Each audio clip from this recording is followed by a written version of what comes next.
I would say about 2 years ago for a psychology event, and it was lots of fun and involved costume changes, etc. But so I can't do that here, obviously, but I am going to dust this one off. It is the 3 bones of marketing, and hopefully I don't trip over it too much, but there's a lot of really great facts in here. So the 3 bones of marketing is off a TED Talk given by Isaac Serwanga. So I have taken the liberty of giving him the acknowledgement, but using that for the KPU students today. So without further ado, let me share my screen and talk about there we go. And we sign up. So networking. What Google won't tell you was the original title of this webinar, or boning up on your communication skills. So you thought it was all about networking, but it's really communication. So Anthony Robbins says that the quality of your communication is the quality of your life. So think about that. The quality of your communication is the quality of your life. So who do we communicate with the most? Is it our parents, kids, friends, teachers, boss? The most communication is actually done with yourself. So it has been scientifically proven through thought worms that you have 6,200 thoughts per day. 6,200 thoughts per day. 80% are proven to be negative. And that's what you're communicating with yourself. And 95% of those thoughts are actually repetitive. So watching the communication that you have with yourself and creating that positive communication is going to help you in your network and your communication moving forward. So the more positive you are, it's proven that 30%, you are 30% more apt to find solutions to problems, to be to find things easier, to be to smile more, etc. So I was just thinking about that. If you've got 6,200 thoughts per day, that's 48.6 thoughts per minute. Now it's a busy brain up there, isn't it? I've recently just added on my my interviews a last question that says, do you consider yourself a lucky person? So if you know of, look at my name here, Richard Wiseman, he is a psychologist, and he did a test with 700 people over 10 years and finding out if there was any difference between being a lucky person, a positive person, or an unlucky person. So he gave them a newspaper to read, and this newspaper was 7 pages long, and he asked people of both whether they considered themselves lucky or unlucky to find and count how many photographs were in that newspaper. The lucky people, more often than not, would see that on page 2, on a half-page article, in big letters, was the line, "Stop counting. There are 43 photographs in this paper."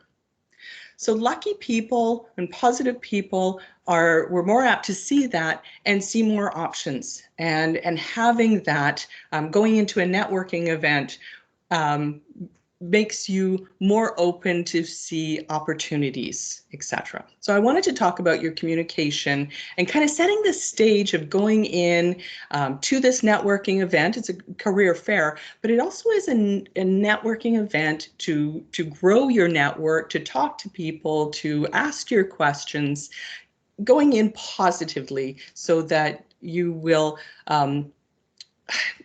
get out what you need out of this event. Lucky people we're more apt to see it. Lucky people are less anxious, and lucky people smile more, and they're easier to approach. So just a mindset in there.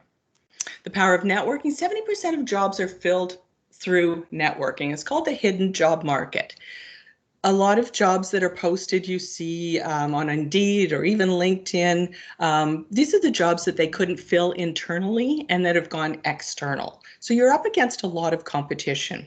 If you can find the job before it gets published, by getting a mentor or going to a career event like this, talking to friends, talking to neighbors, friends, parents, parents' friends, like that, and finding that job and talking to people, you're going to find it much more easier. And the contacts aren't cold. You're not going into a cold interview. You know these people, they know a little bit about you and your work style, your personality, etc.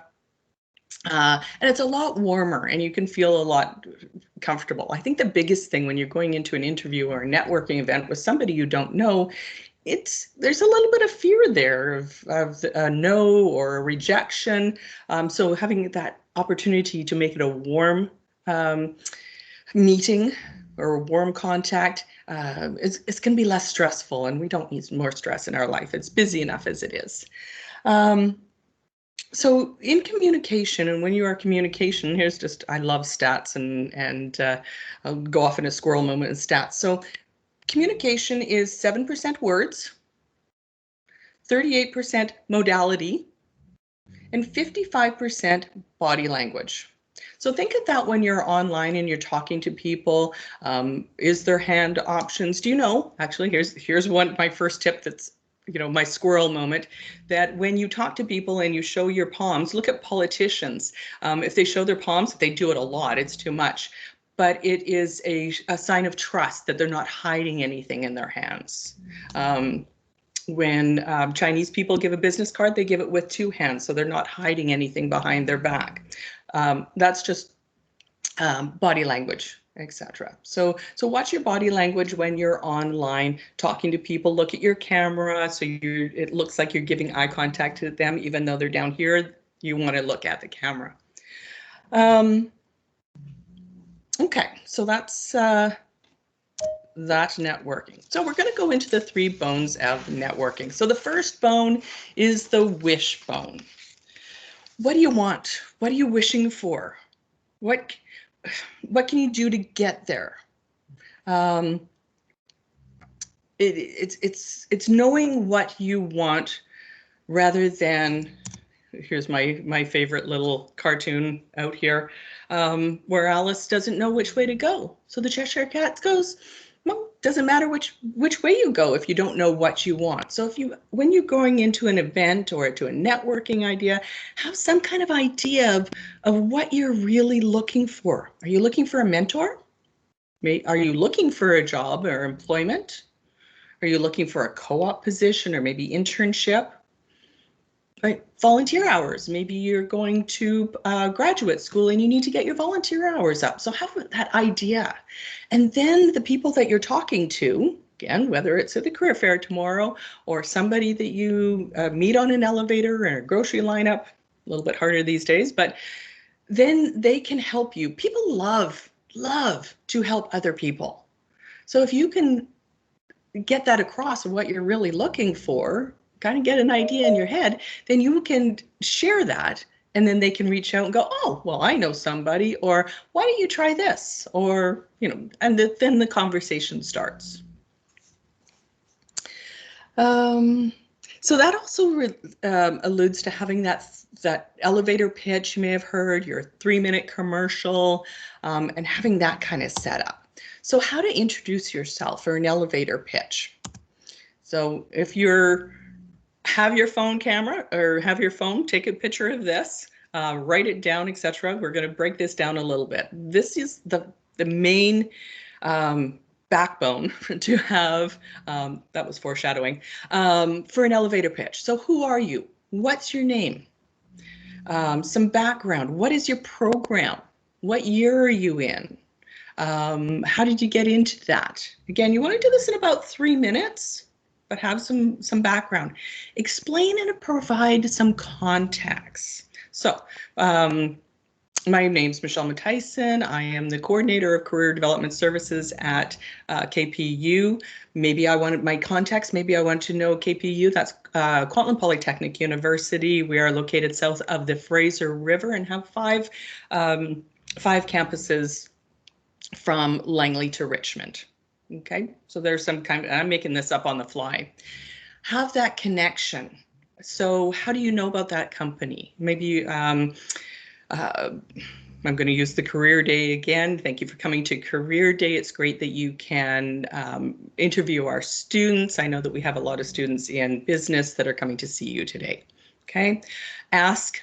So would you be interested in coming back on campus to do an informational interview for the students? Great. Okay, I'll give you a call next week and we can discuss this in further. The close. You always want to have a close. You always want to be able to back out. So have some kind of action. We'll go back to 5. Make sure there's the ask. If you don't ask, you don't get. There was a basketball player, I forget at the moment, who said you miss all of the shots that you don't take. So make sure you have some kind of ask. Ask for those volunteer hours. I'm looking for volunteer hours. I was wondering if there was anybody in your company that I could talk to. Great, thank you. I'll reach out to them next week. Okay, so that's the how to introduce yourself. I'm going to stop here and see if anybody has any questions on the elevator pitch.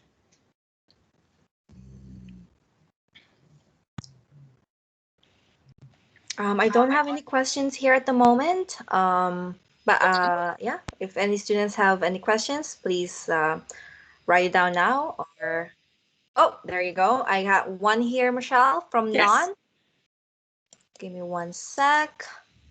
What is explain and then provide contact? I guess maybe more context in terms of the third section there, Michelle? Absolutely, number 3. So when you've gone from your background of what your background, your program, your year, what you're looking to do, you could in providing context, you could let them know some of your goals, what you're looking forward to, why you got into that area.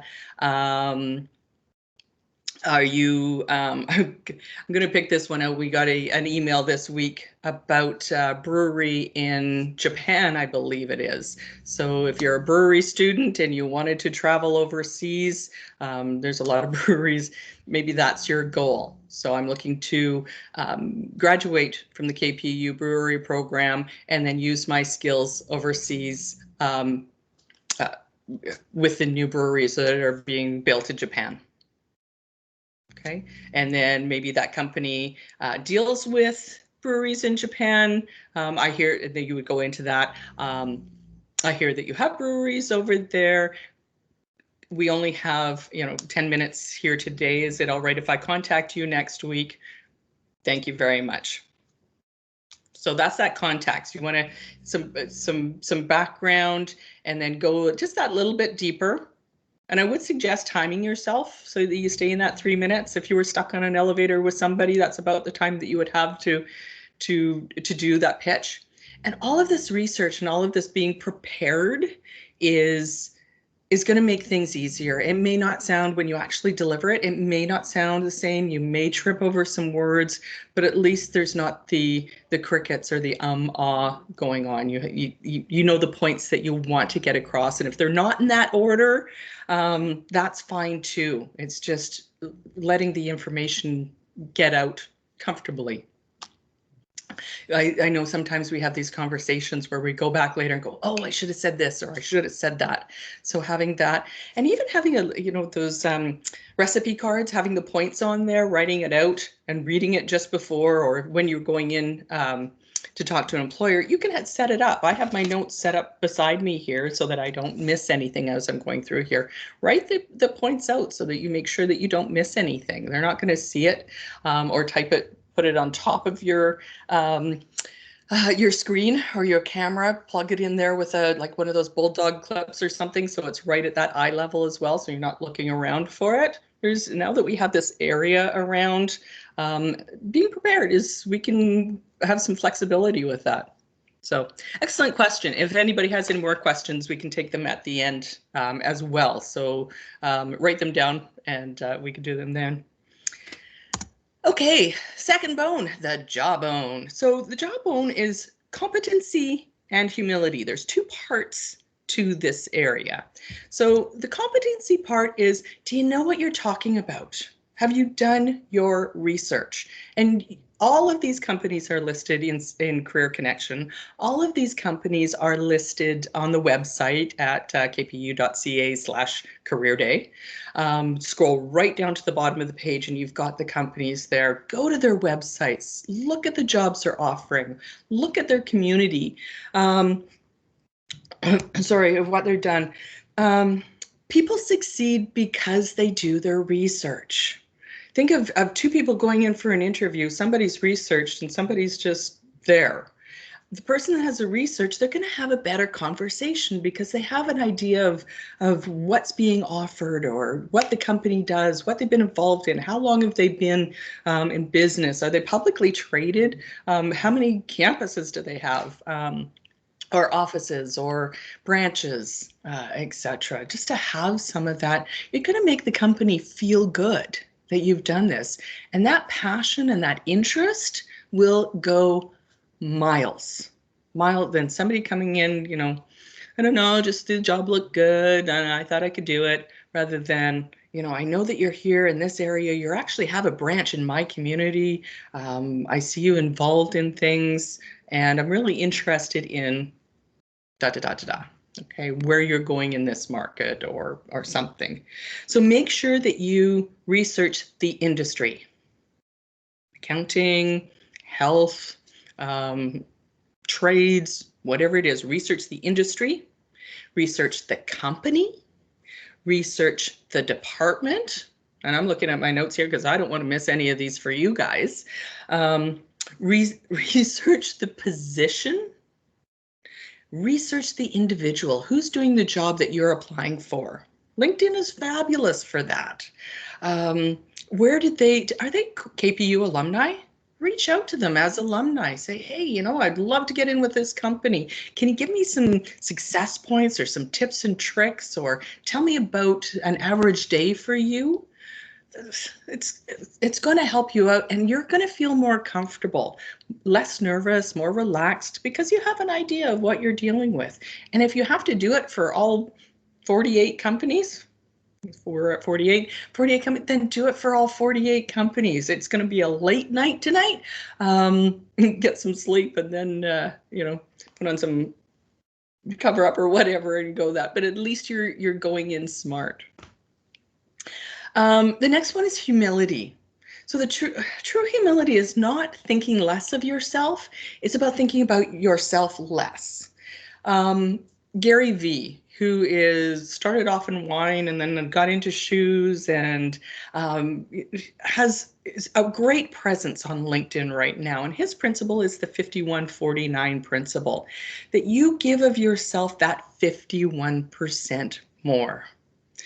It's just, you know, most business transactions are a 50-50, but he's saying go that extra step, do the 51, be needed, be appreciated, be, you know, the giving person, and people will appreciate that, and it will be acknowledged, and you will be rewarded for that. Another one of his sayings, quoting Gary Vee, you could know everything in the world, but if they don't like you, they're not going to want to help you. So having that humility and helping them out, not what it can do for you, but what it can do for the business, the team. That's that principle. So that's part of the jawbone there. The third bone, this is my favorite bone. Backbone, let your backbone slide in. Who ever thought if you laid your backbone on its side that it would look like a bass guitar? Anyway, my chiropractic son got a hoot after that one. So the third bone is the backbone, and this can be the toughest bone. It's the persistence. You have to persist and persist and persist and ask. And And the number one reason that people don't ask is fear, the fear of the no. And you're going to get a lot of no's, but you need to persist. So I have a picture here of Colonel Sanders. We all know who this guy is. So the Colonel retired at 65, and his first security check down in the States was $105. It's like, how am I going to live on this? What can I do to get some passive income or doing something? And he goes, I have a pretty cool chicken recipe, so I'm going to see who wants to help me create and network and grow this business. So he went to the neighbors and knocked on doors and went to restaurants in his town, and nobody wanted to help him. So then he got in his car and he started driving to cities out and going a little bit further and a little bit further and a little bit further.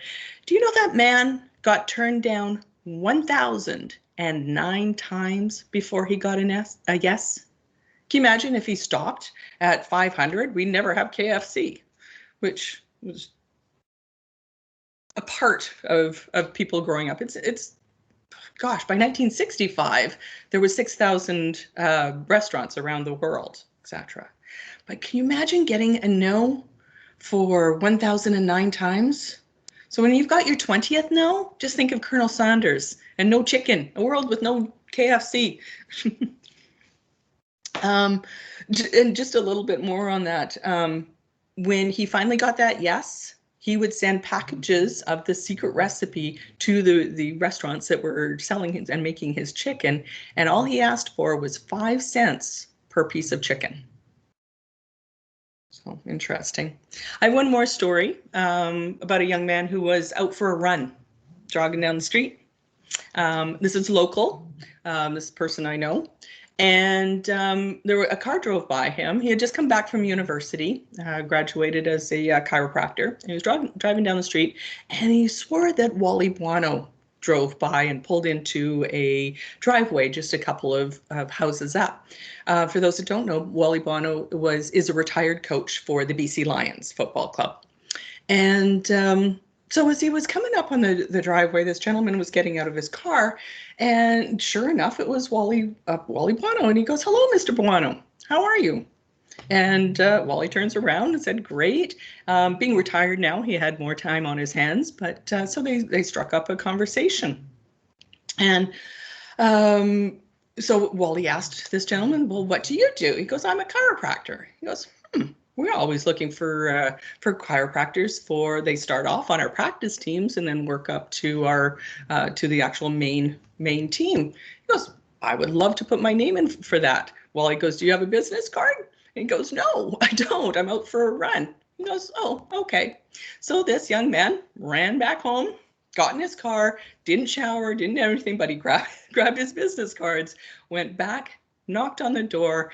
Mrs. Buono answered the door at that time, but Wally came up. They had a picture together.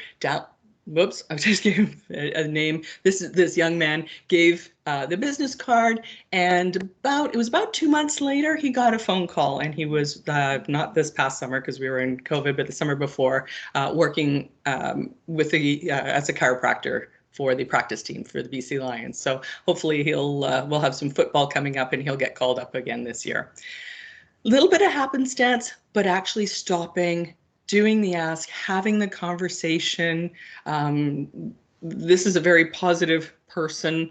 And just, what if Wally said no? Then he'd continue on and nothing's any different. No's don't, in this case, the no wouldn't have made this guy's day. He would have continued to run. But it did.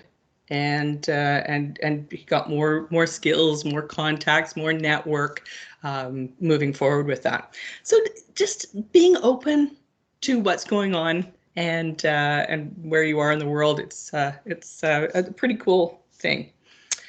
Okay, so let's wrap this up. The 3 bones: the wishbone, know what you want; the jawbone, ask with competency. You've researched, you know what you're talking about; and humility. And the backbone, persist, persist, and persist.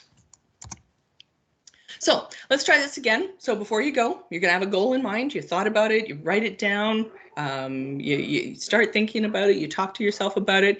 Dress to impress. Make sure that you're dressed for this networking. You're talking to these people who have some power or that you may want to contact again after the event. So make sure that you look the part. Have a colored shirt, or you know, a nice blouse, hair is done, etc. I was going to take business cards out, but I want it there just as a reminder that when we do get back after the pandemic, that you do take business cards to networking events. Have them at the grocery store, have them at, you know, just have half a dozen in your pocket when you go out for a run, because you never know who you're going to run into. Okay, we do sell them through the Career Development Center, not right now because we are in pandemic and nobody is in the print shop. But again, when we get back on campus, get yourself some business cards. They look like the KPU business cards. Don't have mine here, but and they have your program and your contact information on it. So while you're there, introduce yourself, go through your elevator pitch. And here I'm being funny by use the silent treatment. And I mean by listening. Make sure you really hear what's going on, what the employer's saying, and take notes if you want, but turn off the phone. We can hear now. If you put your phone like on silent, when it vibrates, you can hear that through the computer. And then we're all kind of, oh, they've got their phone on. They're not 100% with me. Turn it off, put it in a drawer, leave it in another room. You know, for the little amount of time that you're in here, it'll be fine. And be sincere with the people. Really, you know, just be real, be present. Okay, give them space and time, and be sincere with yourself. Afterwards, follow up with a thank you, an email thank you for a time, and that starts rolling into building your network. So if you find them on LinkedIn and you want to send it there, get their name while they're there. It should be, Michelle, can I ask a quick question? Is their name going to be in the room so the students know what who they're talking to? Yes, they will be available. They would know who they're going to be talking to. Okay, so thank you very much. So it wouldn't be hard to look at this person up on LinkedIn, send a thank you, send a request to connect, and then you can start with that networking. Maybe you see a really great article that you want to share with them. Maybe you want to have an informational interview later on. 15 minutes, you're in command, taking 5 or 6 questions that isn't on their website, or that it's kind of niggling you and you want to know a little bit more about. So there's lots of ways to stay in contact with them. So really, really important part, because it gets your name in front of them again. And that sincerity and that follow-up means a lot to people. We'd like to get thank yous, right? So why wouldn't they like to get thank yous? Okay, so now what? Oh, I forgot my notes and my pages. You are responsible for your own life now. I'm going to Make sure no distractions. So remember when you were like 13, 14, or even 10, you wanted responsibility. You wanted to stay up late. You didn't want to bathe or shower. I'm being very general over all this. You didn't want to tell your parents where you were going, or, this is it. Now is the time for responsibility. So you get to create your life. All you have to do is ask and persist. Ask and persist. Okay. And I go back to, again, a Gary Vee quote, if you didn't create this life, then who did? again, I am Michelle Matthijssen. I am the coordinator, Career Development Services. You can book appointments with me on Advisor Connect or drop-ins. Actually, it's Tuesday. I have drop-ins this afternoon from 2 to 3 on our website, and Thursday mornings from 10 to 12. Come in, ask your questions, but I will field any questions that you may have now.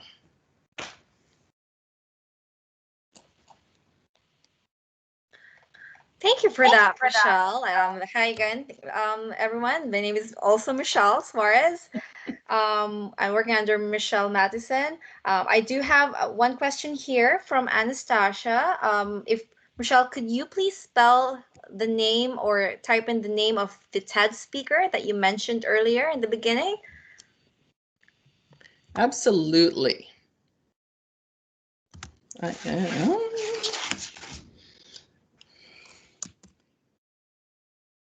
And I guess while Michelle is doing that, for the students, if you do have any other questions, please feel free to type it in now. And we have enough time to answer any of your questions.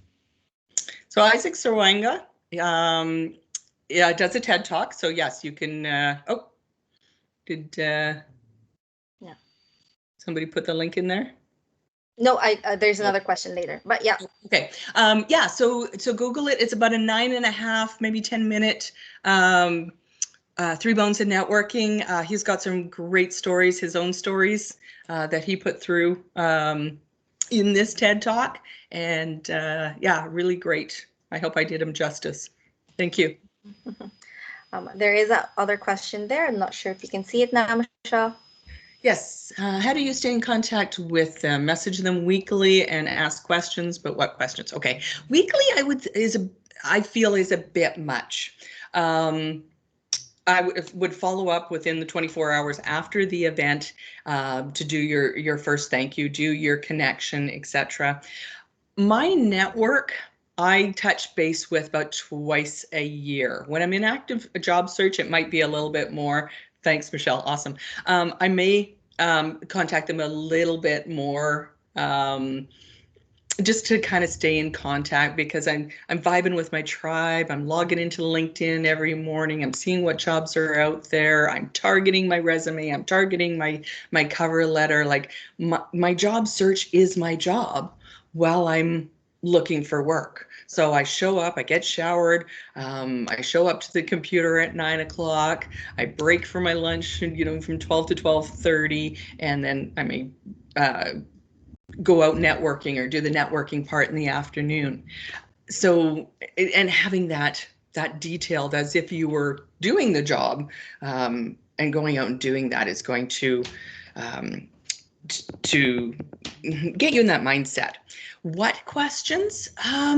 Really depends on the person and what that rapport is. It just as like when you make a new friend, those questions are going to start. You're going to have some interests, etc. Like my networking, one of the ladies that we would have, we would go out for lunch. This was part of my network, and we go out for lunch twice a year. Go to Olive Garden, have their soup and salad lunch, and it would start off with how's the family, how's the this, how's the that, while we ate. And then after 8, we would get down to business and talk about things. Now, obviously, I'm employed at this time, so the conversation's a little bit different, and that's a deep networking with this person. And make sure when you are networking at that level, it's a two-way street. It's not, again, it's less about you and what you can do for them. You want to show that on your resume and cover letter, what you can do for them. It shouldn't be a lot of I. It's what can I do? What I want to give you 51%. What can I give you? Oh, I've got these skills. Let's put them to work. Okay. So those questions will go on. I think I went a little bit long on that one, but it'll grow. But starting, if you have some kind of connection, I like the news article or something that you share with them. Have you seen this? Then they come back. Oh, great! I hadn't seen it, or yes, I had seen it. We're incorporating that, and just let it naturally flow. Okay.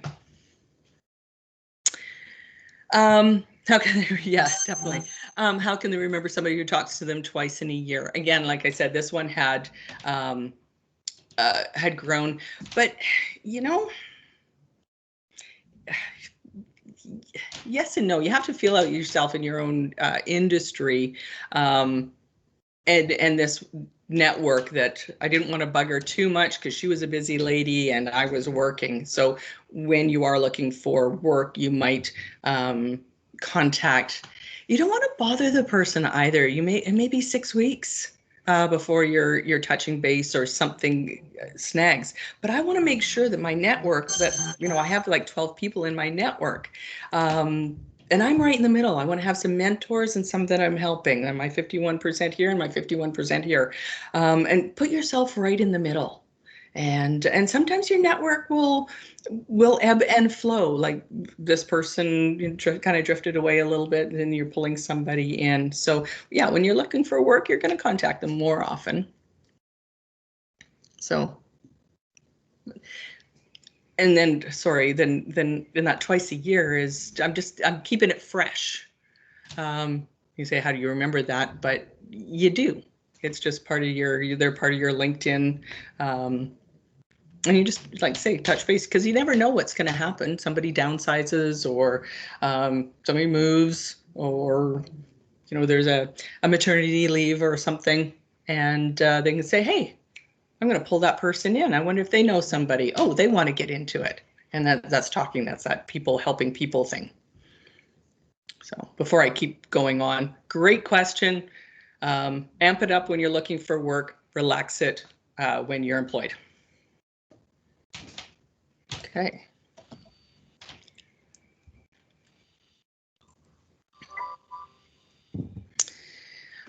Is contacting the hiring manager on LinkedIn after submitting your resume a good idea to stand out or network with, or is it a good idea? When they're great question, thank you. Although these are great questions. When the hiring search is going on,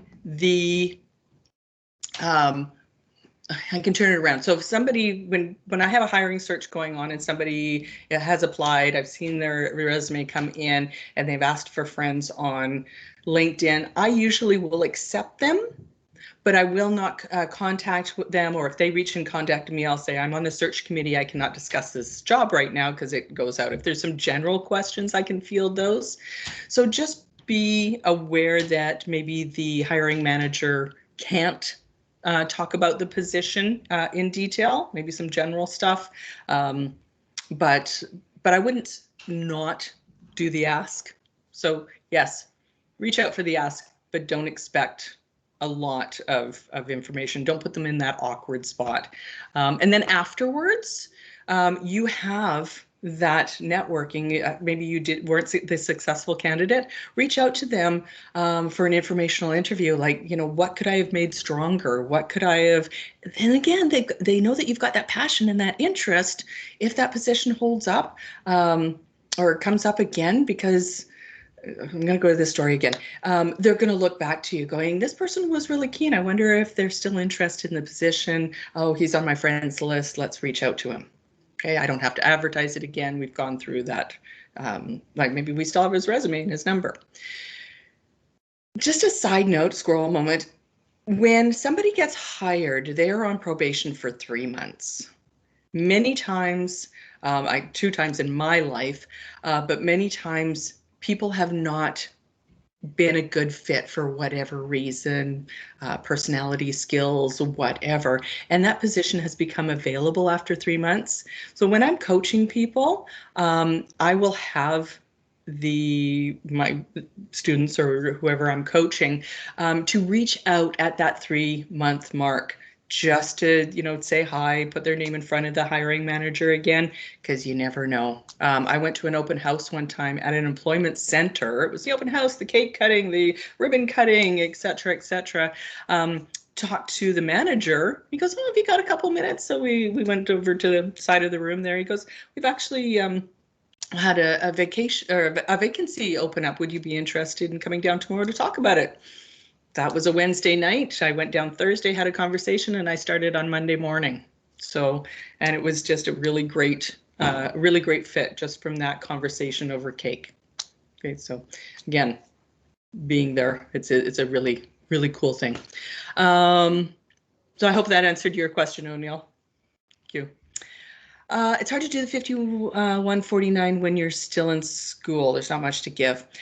Give of your personality, give of your time, give of your interest, give of your listening. It's hard through a computer right now, but if I'm intent on what you're saying, that's going to come across. If I'm over on my notes or reading my phone or whatever, and oh, right, sorry, what did you say? You know, that kind of thing. So you can be totally 100%, and that's going to impress the employer. They're not really happy when, you know, students come in and they're not prepared.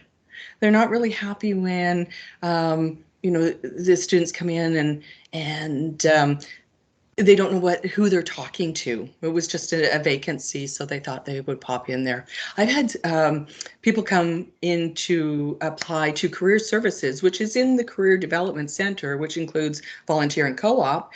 And so I'll ask the interviewee, what do you know about career services? And they tell me all about co-op. And I'm like, that person didn't do their research. Like, they think they're applying to co-op. So next. Okay, so it's hard on the action side of it, but you can do it in the personality side of it. You can do it in the being present side, and that's going to, you know, allude to the employer that you're going to give that when it's not in person. I'm stumbling all over this pandemic stuff and what we can and can't do, but even your work that you're going to do, you can find ways. Yeah. So. Is it normal to ask for available jobs in their company? Yes. You can phrase it correctly. That, you know, the employers are putting up positions that they have available, and you can also go to their website, whether they post it on LinkedIn, Indeed. Never apply to a job on Indeed because the formatting messes with your resume. Find the job on Indeed and then go onto their website and apply for it there. But yes, when you're talking to them, say, you know, I'm interested in this position. Maybe they know of something else that's becoming available soon, like maternity leave, or something along that line. So yeah, you could definitely ask if there was anything coming up in the conversation there. Thank you. Next question. For the first year students, we don't have very strong sense of what exactly we are studying. For example, accounting. What should we talk about at the career fair? If you know in the future you want to work in a company, things have changed these years. Great question. Thank you. Things have changed. Like, so back in my dad's day, people stayed with a company for 50, 55 years, got the gold watch. And we know now, and we're allowed to change our minds. So you may start studying in year 1 and 2 and think that you're going into accounting, and then year 3 going, I think I want to be an actuary, and then year 4 going, I think I want to be a veterinarian. Okay, totally not away from accounting, although you do have some business skills that you've learned on how to run an office. Totally transferable. So just go with what you know right now. Okay. If you're thinking you've wanted to be an accountant since you were 10 years old, or that you wanted to be in business and you're looking at accounting, and address, I always say, address the elephant in the room. I'm a first-year student. I'm going for accounting. This is, you know, what feels right. Ask some informational questions. What do you do in a usual day? Why did you get into accounting? What do you like about it? What do you not like about it? And use it as a fact-finding tour. Okay, good question. How else are we doing here?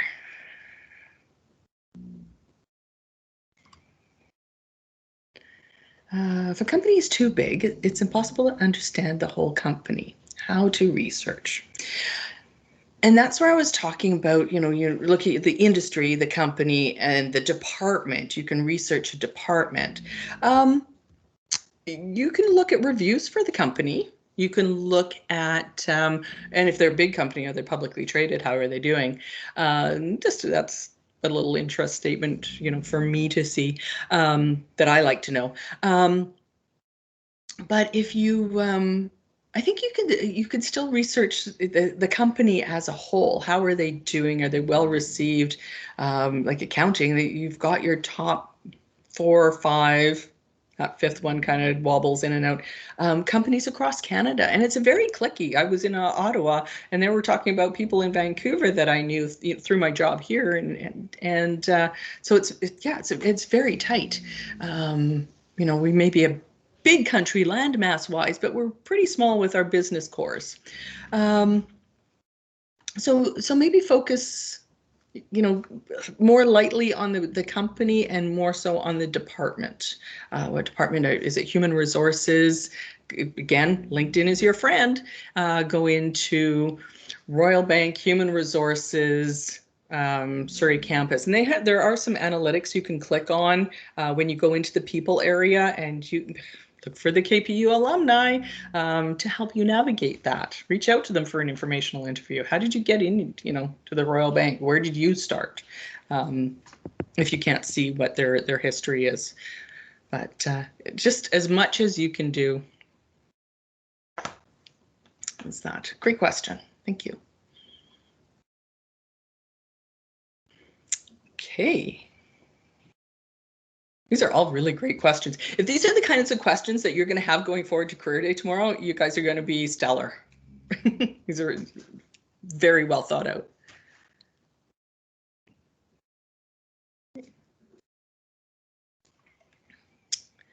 If there's no other questions, I'm going to end the webinar.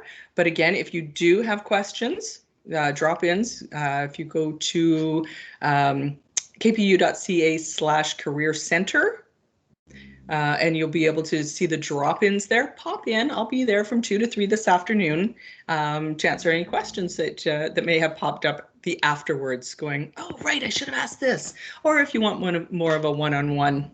It is a group-in, drop-in session, but a little bit more one-on-one. Thank you so much for coming today. I've really enjoyed delivering this and pulling out the 3 bones out of my pile of webinars. And yes, please do. I welcome all students on my LinkedIn. I'm going to get a flood. And I hope you do reach out if you have any questions. I am here for your success, to do any career exploration, any resume, job search, anything along that line. I've been doing this for 20 years. I love it, and I would love to speak with each and every one of you. And that is my 51% that I give to you. All right, have a great day, and we'll chat soon. And have fun at Career Day tomorrow. Awesome. Thanks, Michelle. I do want to quickly plug the Career Development Center's LinkedIn page as well. We do have our social media pages, Instagram, Facebook, LinkedIn, which we have been updating regularly, so that you don't miss out any of the webinar services and other, you know, great events that we have planned for the students. So make sure to follow us at KPU CDC. And yeah, and I guess this ends the webinar. Thank you, everyone.